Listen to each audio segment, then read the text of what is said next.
Good afternoon, Ambassador. My name is Christopher Carrillo, and I am the press attaché here in Berlin. And today I would like to walk you through our team's plan of countering Russian disinformation and rebuilding public trust of the United States within Germany, particularly among the youth.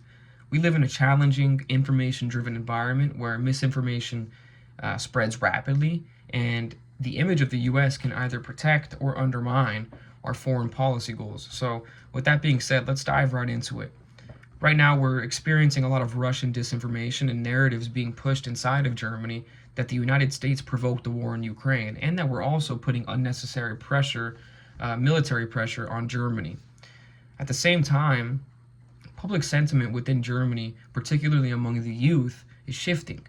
Many are questioning America's commitment to peace, our NATO intentions, and our global leadership. If we don't address this directly and strategically, we risk destroying our relationship with Germany, which could have direct implications of our relationship with Europe as a whole.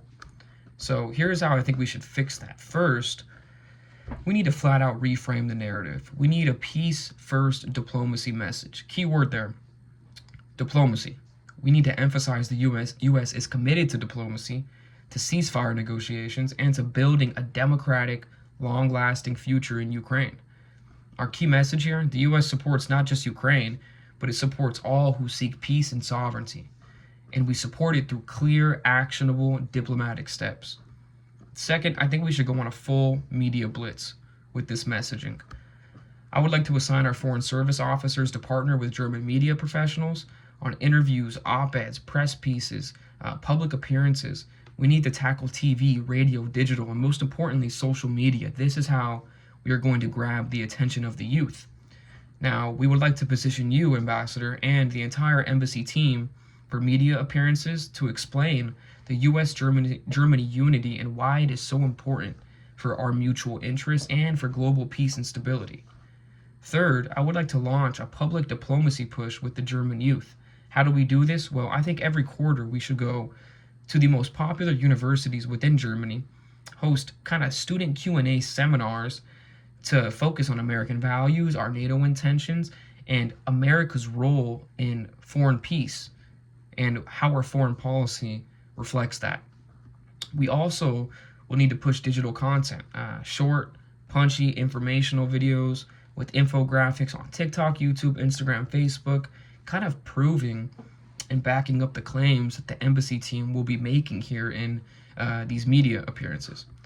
Now, the last thing we need to push through these social channels and this media blitz is how we talk about military spending. We need to change it. Instead of framing it as an obligation to NATO or to the world, we need to frame it as an investment in German independence and European security. If we are able to convince the youth, particularly, but the entire public of Germany, that increasing military spending makes Germany less dependent on the US, on NATO, and less, I guess you can say, vulnerable to attacks from Russia and other adversaries, then we are more likely to succeed. We need to convince the youth in Germany and the people in Germany that this is for Germany's well being, not for the United States, not for Ukraine's, not for anybody, but Germany and Europe. Lastly, I think we need to build a small disinformation response team. Now, this response team will monitor our social medias. It'll pick up on trending topics that could be marked as disinformation in regards to U.S. interests and our actual objective.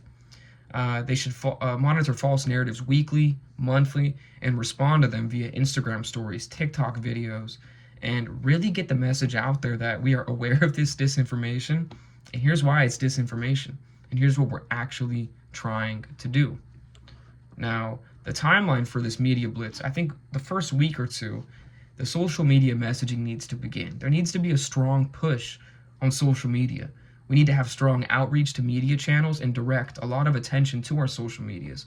In the about 5 weeks following that, weeks 3 to 8, we need to have our interviews, op-eds, press pieces, and public appearances getting out.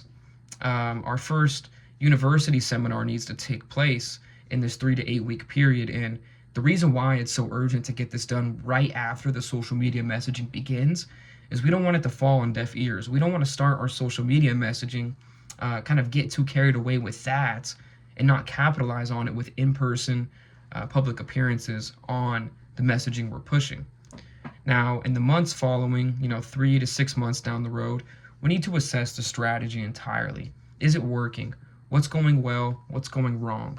If it's going well and we see kind of a general shift in perception of the United States, if we're seeing action and engagement on these social media channels and posts, then we scale it. We push it to our other allies like France and the UK, where these kind of same issues persist. Now, if it doesn't work, we obviously would need to pivot and not be stubborn in the fact that we're trying to ram down messaging down the throats of the German public. So that's very important there. If it works, we scale. If it doesn't, we pivot. Now, I'm asking that foreign service officers get involved with this effort, one media coordinator, and an additional analyst to monitor disinformation. This analyst, so to say, will monitor the disinformation and counter it via social media push. We need a modest $10,000 media budget for this, for the use of the embassy platforms and coordination with the State Department Public Affairs team and the Global Engagement Center as well. Now, lastly, Ambassador, here are some quick talking points for you to use use with the Chancellor and Foreign Minister. One being, we honor Germany's commitment to peace and democracy. Our role is to support, not pressure, our allies. Let's continue shaping NATO as a military alliance, but also as a peace alliance. Also say, with U.S. media and Congress, we're investing as much in the hearts and minds of Germany as we are in hardware. We value the people of Germany and their perception of us. Our goal here is long-term public diplomacy. Lastly, two more talking points could be the U.S. is working for peace, not war, and our partnership with Germany is built on respect and shared democratic values. Thank you, Ambassador. This is how we turn the tide, and this is how, through smart messaging, clear values, and consistent public engagement, we counter Russian disinformation and change the perception of the United States within Germany. Thank you.